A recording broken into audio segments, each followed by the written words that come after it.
On this episode, we'll talk about how to grill your competition Good smelling butts. and how to avoid trichinosis. Stay tuned.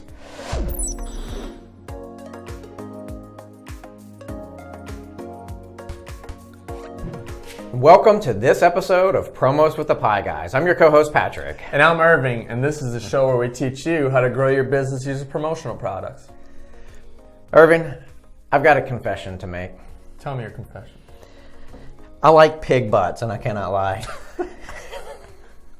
Don't we all? Don't we all? They're just so round and smooth. Oh, so juicy. They're just so tender. Right. And so I'm wondering, I've been thinking about like a Boston butt or something like that for lunch for a while. But why is it called a Boston butt? Well, luckily, you have a local Boston expert. Okay. All right, cool. Yeah. So what's up? Me and Tom Brady went to high school. I bleed red, white, and blue and have a trifold hat at the house. Okay. All right. So what about a Boston butt? Is this something you know, or just actually, butt it is not coming from the porks. It's butt. There's nothing to do with that. Okay. It's actually a shoulder. It's not a rear end. It is not the rear end. The butt part of that is back in colonial America. That's the name of the barrel they would put the shoulder in, and when it got shipped out all across the colonies, it was called a Boston butt because it was a really popular cut, and it particularly came from Boston. Okay, so it actually did come from Boston. It did come from Boston. Okay. It was a popular cut in the butchers. Which now it's a popular cut everywhere. It is. Yeah. So we have some tools that we're going to introduce today that all about grilling and kind of goes right along with a Boston butt. Yep. So Patrick, here's the products we got for today. We got the multi-Q grilling tools. Comes in this nifty little pouch. And then as you can see, it's pretty nice and compact. It's got a decent sized imprint area. Right. I was playing around with this earlier before the show, and it's one of the cool features I found about it is that when you actually open the spatula, the tool comes apart. So you can use them separately. So you can use the fork, or you can use the basting brush separately from the spatula. So I thought that was nice. And then that's a nice little unique little feature. Right, and then when you're finished, you just wash it, fold it up, and put it all back together, and it just travels very easily. So, yeah, very nice. It also has a wine bottle opener, and you can also pop the top off a nice little Bud Light there. That's right. Yeah, I wouldn't choose Bud Light, but any other beer, yeah, it does have that built-in little Corona with lime there. Bottle opener. So. Next, we got the Just Right meat thermometer. Now, this is the packaging it ships in. Comes in this nice little tube to protect it. You just pop off these two tabs here. And to ensure battery freshness, you actually go ahead and you screw the top off. The battery just comes flying out. And you got this little piece of plastic to stop the battery from being used up the whole time while it's shipping.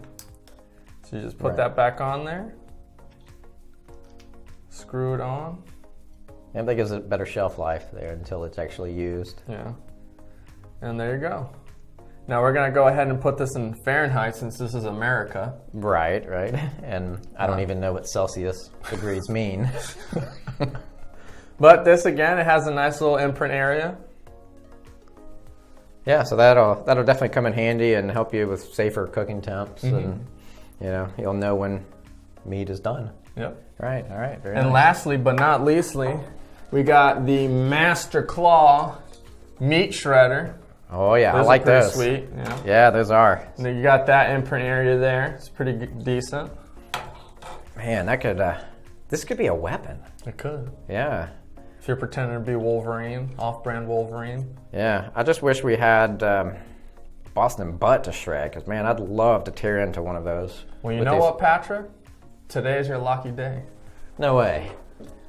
Splat down! Oh, wow. Yeah, we got a Boston butt right here. That's amazing. All right. YouTube or wherever you're seeing this, you just wish Smell that hickory. You know, it's not every day you smell a butt and you say, man, that smells so good. I know, right? It's just not something you say on a regular basis, but It's not. this butt smells good. Yeah. I can't wait to tear into that. Well, what do you think? Should we just go ahead and tear into it? Let's do it. Well, first, I want to see the meat thermometer in action.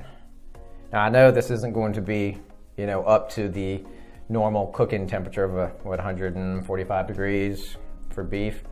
However, this says 68.3, so I just want to... It's cold in this room. It is, so let's see if it goes up any. So we're at... So the key to using this particular tool is you want to find the thickest part of the meat, Okay. and you'll put it in there. And you want to make sure that you don't hit the bone, because the bone's going to throw off the temperature. Yeah, it would probably be hotter than it is. So we're already up to 122, almost 123 degrees, and this has been, you know, off the grill for at least a couple of hours. Mm-hmm. So I feel pretty safe. We're at 129 degrees Fahrenheit. So I feel good about this. I think it's going to be safe. Yeah. Yeah. We won't die. No, and you know the really cool thing about this meat thermometer is that it doubles as a rectal thermometer. So if you have kids that are sick, you know. Disclaimer. Don't do that. Please don't use this as a rectal They thermometer. will bleed. All right, Irvin, well, let's shred into this thing because I'm ready to chow down. Let's do it. Yep. All right, let's shred this butt up. All right, so the trick is use one of the claws to hold the meat and use the other one to just shred it apart.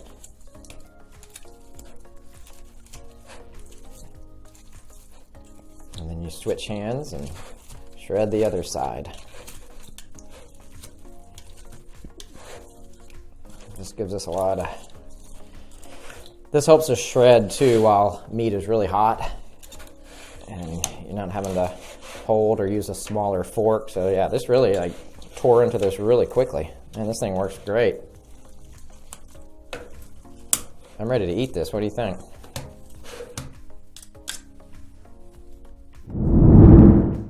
Woo! Irving, I don't know about you, but man, I'm stuffed.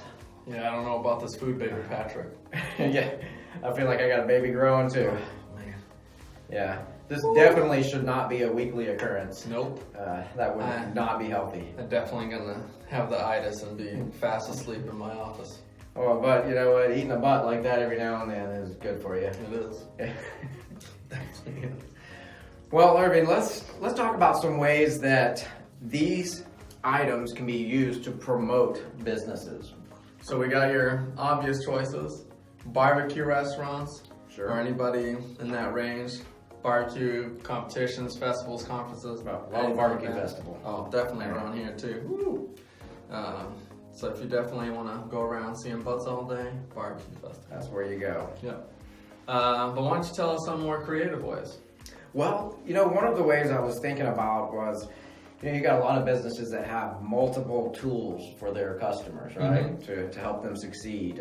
Think of banks. You can think of, you know, service software providers, things like that. So wouldn't it be great to kind of use a multi-tool in a campaign like that? You know, this has multiple tools to use.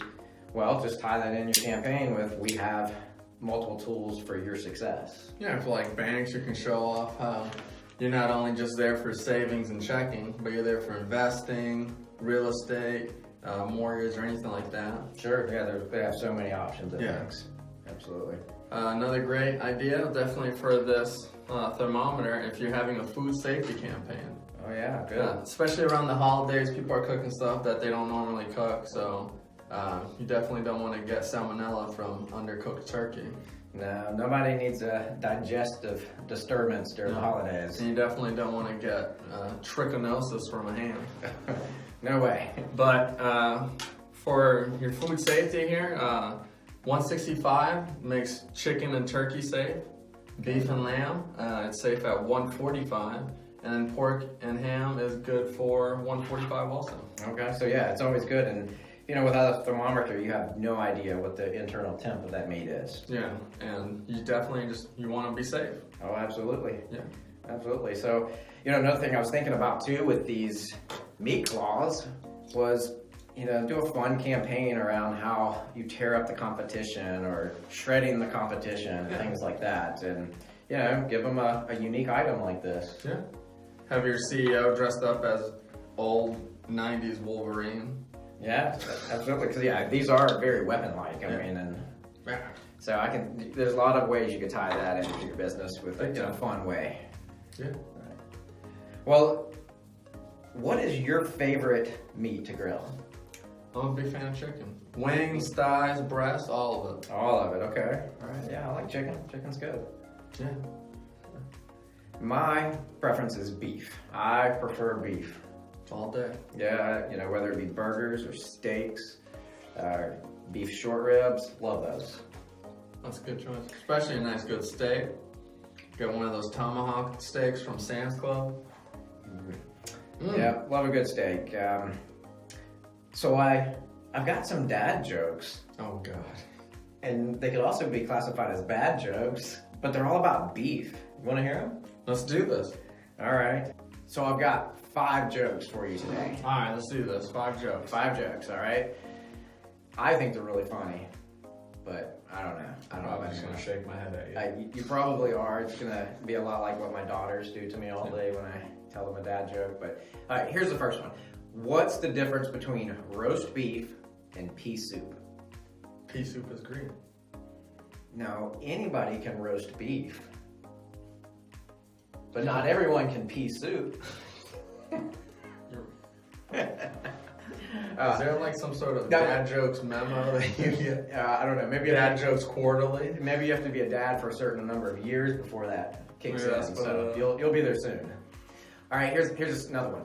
What do you call it when a pregnant cow jumps over a barbed wire fence? Pregnant cow. Catastrophe. Close, Irving, but that's an utter catastrophe.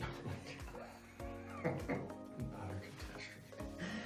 What do you call a cow that has only one leg? Beef stew. Well, that's my favorite. It's a steak. What do you call a cow with no legs? I don't know. Well, ground beef. Love a good burger, right? Right? I'm on a roll. Okay, I got one last one. All right. And you gotta think this one's funny, right? What do you call a cow that has a twitch? Larry. Beef jerky. Beef jerky. All right, well that's all the dad jokes I have today. I hope you found them funnier than Irving did. No, he didn't. I'm gonna tell them to my daughters. I'll see what they think. Yeah. Thank you for watching this episode of Promos with the Pie Guys. Make sure you like, share, and comment on the video below. It really helps us out. And don't miss our next episode as we share more creative ways to grow your business using promotional products.